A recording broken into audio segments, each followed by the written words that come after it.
Hello everyone. Now we'll see the in-text question from aldehyde, ketones and carboxylic acid. Our first question is 12.1. Draw the structures of following compounds. पहला compound है हमारे पास alpha methoxy propion aldehyde. तो structure जब draw करने होंगे हमारे पास तो हमेशा आपको लास्ट में देखना है प्रोपियन अल्डिहाइड। प्रोपियन अल्डिहाइड मतलब क्या? How many carbon atoms are there? 3। Aldehyde है तो मतलब लास्ट वाले कार्बन पे क्या होगा? डबल बॉन्ड OH होगा। फंक्शनल ग्रुप वाले कार्बन के बाद जो नेक्स्ट कार्बन आता है वो होता है अल्फा कार्बन। अल्फा कार्बन पे क्या बोला है उन्होंने? मिथॉक्सी, मतलब यहाँ पे आएगा OCH3। बाकी क्या होंगे? Hydrogen CH3 CH OCH3 C double bond OH। 3 hydroxy butanal. Look at the end. Butanal, but means how many carbon? 4। Al मतलब अल्डिहाइड है, मतलब लास्ट पे क्या होगा? डबल बॉन्ड OH होगा। उसकी 3 पोजीशन पे हाइड्रोक्सी ग्रुप बोला है, सो ये 1 है 2 3। 3 पे हाइड्रोक्सी मतलब यहाँ पे OH आएगा। बाकी क्या होंगे? Hydrogen CH3 CH CH2 C double bond OH। उसके बाद साइक्लोपेंटेन कार्बेल्डिहाइड। साइक्लोपेंटेन मतलब कैसे स्ट्रक्चर होगा इसका? The structure of cyclopentane will be 5 carbon atom in a ring. Carbaldehyde मतलब क्या होगा? वहां पे अल्डिहाइडिक ग्रुप होगा, दैट इज CHO। तो रिंग के जिस कार्बन को ये अल्डिहाइड ग्रुप अटैच है फर्स्ट होगा, उसके बाद जो कार्बन आएगा वो सेकंड, या फिर ये वाला सेकंड हो सकता है। तो 2 पोजीशन पे उन्होंने हाइड्रोक्सी बोला है, हाइड्रोक्सी मतलब OH, so this will be the structure. उसके बाद 4 ऑक्सोपेंटेनल। पेंटेनल मतलब हाउ मेनी कार्बन? 5। 1 2 3 4 5। अल मतलब ये अल्डिहाइड है, तो यहाँ पे क्या होगा? डबल बॉन्ड OH होगा। ये फर्स्ट कार्बन है, सेकंड थर्ड फोर्थ। फोर्थ पे क्या बोला है उन्होंने? ऑक्सो। ऑक्सो मतलब कीटोनिक ग्रुप। इसको ऐसे भी लिखा जा सकता है 4 कीटोपेंटेनल। तो यहाँ पे कीटोनिक ग्रुप है, मतलब ये C डबल बॉन्ड है। बचे हुए हाइड्रोजन होंगे, सो it is CH3 CH2 CH2 C double bond OH। यहाँ पे लास्ट में क्या बोला है? कीटोन। कीटोन के मतलब क्या होता है? C डबल बॉन्ड O, दोनों साइड से अल्काइल ग्रुप अटैच होंगे उसको। डाइसेक ब्यूटाइल मतलब अल्काइल ग्रुप दोनों के दोनों सेकेंडरी ब्यूटाइल है। तो सेकेंडरी ब्यूटाइल ग्रुप कौन से होते हैं? The butyl group in which the second carbon atom or the secondary carbon atom is attached to the carbonyl carbon of the ketone। तो ये बन गया सेकेंडरी ब्यूटाइल। दोनों साइड से सेम ग्रुप अटैच है, तो यहाँ पे भी हम CH लिखेंगे, इस साइड से CH3, इस साइड से फिर से CH3, so it is and one more CH3 is there. So both are the secondary butyl group which are attached to ketone, so it will become disecondary butyl ketone। Now in next compound it is 4 chloroacetophenone. Last में क्या बोला है उन्होंने? Acetophenone. तो सबसे पहले acetophenone का structure draw करना है। What is the meaning of acetophenone? Phenone मतलब बेंजीन वाला ketone, benzene C double bond O। Aceto मतलब यहाँ पे होगा CH3, सो ये बन गया एसिटोफिनोन, और it is also called as methyl phenyl ketone. 4 position पे उन्होंने फ्लोरो बोला है, मतलब ये 1 हो गई, 2 3 4। 4 पे फ्लोरो है, means fluorine is return here. Next question is 12.1। Draw the structures of the products of following. तो पहली रिएक्शन क्या है? यहाँ पे हमें दिया है बेंजीन। बेंजीन की रिएक्शन किसके साथ बोली उन्होंने? ये 3 कार्बन एटम है, मतलब ये है propanoyl and Cl is attached to it, that's why chloride, propanoyl chloride. इस केस में ये बेंजाइल ग्रुप है, 2 बेंजाइल ग्रुप है कैडमियम के साथ, सो इसे बोलेंगे dibenzyl cadmium, dibenzyl cadmium. ये कंपाउंड जो है ये है acetyl chloride, it is acetyl chloride.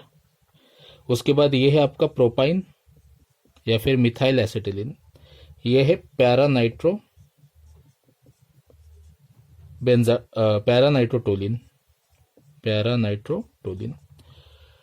तो पहली रिएक्शन बेंजीन की रिएक्शन एसिड क्लोराइड के साथ in presence of anhydrous Cl3 and CH2 as a solvent, मतलब ये फ्रीडल क्राफ्ट रिएक्शन है। Friedel Crafts acylation. असाइलेशन में क्या होता है? ये असाइल ग्रुप बेंजीन रिंग को जुड़ जाएगा और यहाँ से जो हाइड्रोजन है वो क्लोरीन के साथ क्या बनाएगा? HCl। तो आपका मेन प्रोडक्ट क्या बना? बेंजीन के इस वाले कार्बन से हाइड्रोजन हटाए तो ये कार्बन भी उसी वाले कार्बन को अटैच करेंगे, और क्या बनेगा हमें यहाँ पे? Benzene C double bond O C2H5। What is the name of this compound? Ethyl phenyl ketone. What we got? Ethyl phenyl ketone। And ये साइड प्रोडक्ट HCl है, इग्नोर दैट साइड प्रोडक्ट। अब ये रिएक्शन में ये oregano cadmium compound है। यहाँ पे जो अल्काइल ग्रुप होता है ये न्यूक्लियोफिलिक होता है। ये न्यूक्लियोफिलिक अल्काइल ग्रुप जो है ये कार्बोनिल कार्बन के क्लोरीन को रिप्लेस कर देंगे और इससे क्या बनेगा, इससे बनेगा CH3C डबल बॉन्ड O। इसमें से एक अल्काइल ग्रुप इस क्लोरीन को रिप्लेस करेगा तो क्या मिलेगा, CH2C6H5।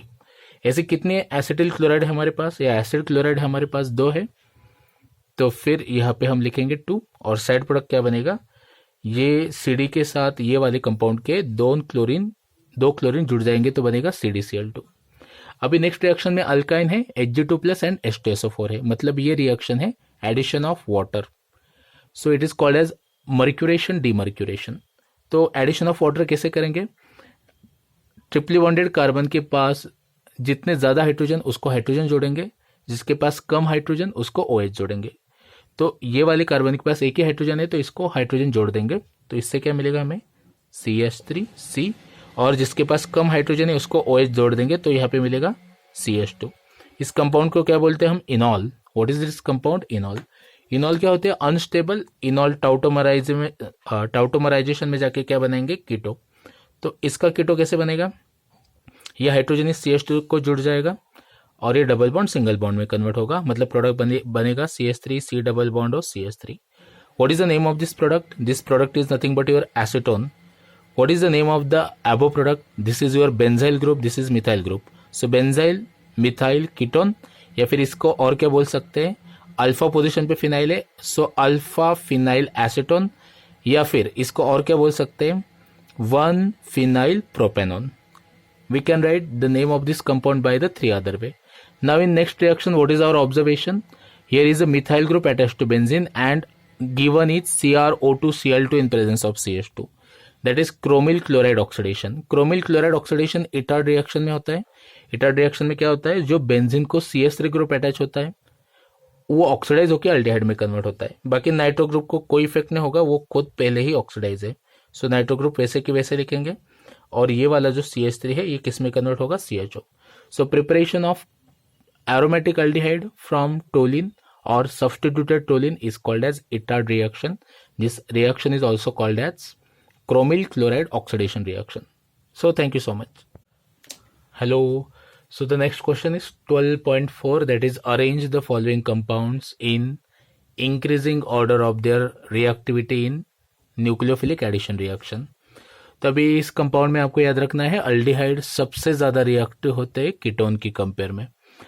इसका रीजन क्या है, अल्डिहाइड में एक ही अल्काइल ग्रुप होता है तो ये अल्काइल ग्रुप थोड़ा कम इलेक्ट्रॉनिक इफेक्ट शो करेगा, दैट इज थोड़ा कम पॉजिटिव इंडक्टिव इफेक्ट शो करेगा।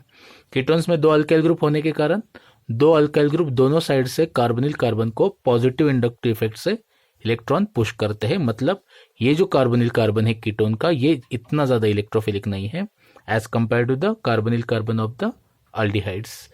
सो अल्डिहाइड्स में भी याद एक चीज रखनी है आपको, जो अल्काइल ग्रुप होता है वो एक ही होता है, इसकी वजह से उसमें स्टेरिक हिंड्रेंस कम होता है। कीटोन में स्टेरिक हिंड्रेंस ज्यादा होता है क्योंकि 2 अल्काइल ग्रुप होते हैं। तो कार्बोनिल कार्बन के पास अप्रोच बहुत डिफिकल्ट होता है कीटोन के केस में, क्योंकि ये 2 alkyl group steric hindrance create करते हैं तो न्यूक्लियोफाइल कार्बोनिल कार्बन के पास अप्रोच नहीं कर पाता।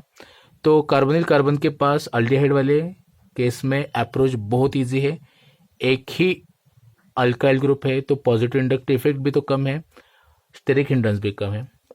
अब ये दोनों अल्डिहाइड है तो नो डाउट इथाइल का स्टेरिक हिंड्रेंस ज्यादा होगा मिथाइल की कंपेयर में, इथाइल का पॉजिटिव इंडक्टिव इफेक्ट भी ज्यादा होगा मिथाइल की कंपेयर में।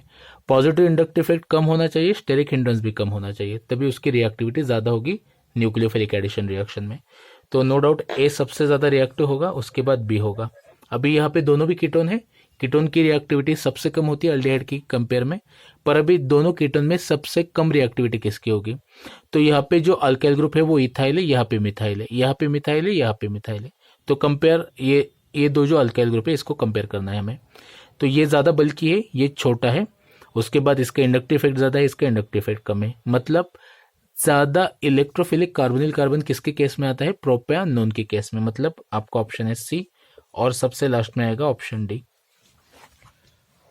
Now in case of aldehyde आपको याद रखना है ये तो कीटोन है, इसकी रिएक्टिविटी सबसे कम होगी, ये बाकी के 3 अल्डिहाइड है, तो अभी बाकी के अल्डिहाइड में आपको कैसे कंपेयर करना है।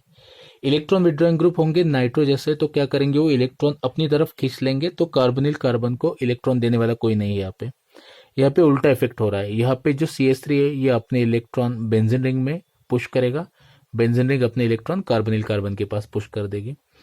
यहाँ पे तो ना डोनेटिंग है ना विड्रॉइंग है, मतलब इसकी रिएक्टिविटी इंटरमीडिएट होगी। तो सबसे ज्यादा रिएक्टिव कौन होगा? जिसका कार्बोनिल कार्बन ज्यादा इलेक्ट्रॉन डेफिशिएंट है। तो नो डाउट ये नाइट्रो ग्रुप इलेक्ट्रॉन विड्रॉइंग होने के कारण इसका कार्बोनिल कार्बन बहुत ज्यादा इलेक्ट्रॉन डेफिशिएंट है as compare to the carbonyl carbon of the this molecule. So सबसे ज्यादा रिएक्टिव होगा सी के बाद कौन आएगा अपना डी? नो नॉट डी, कौन आएगा? बेंजाल्डिहाइड, जहां पे डोनेटिंग भी नहीं है और ना ही विड्रॉइंग है।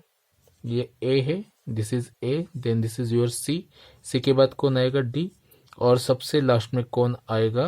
आपका ऑप्शन सी एंड डी। सी आएगा उसके बाद डी वाला आएगा, जहां पे आपको कीटोन मिलेगा। कीटोन की रिएक्टिविटी ऑर्डर सबसे कम होगी इन न्यूक्लियोफिलिक एडिशन रिएक्शन।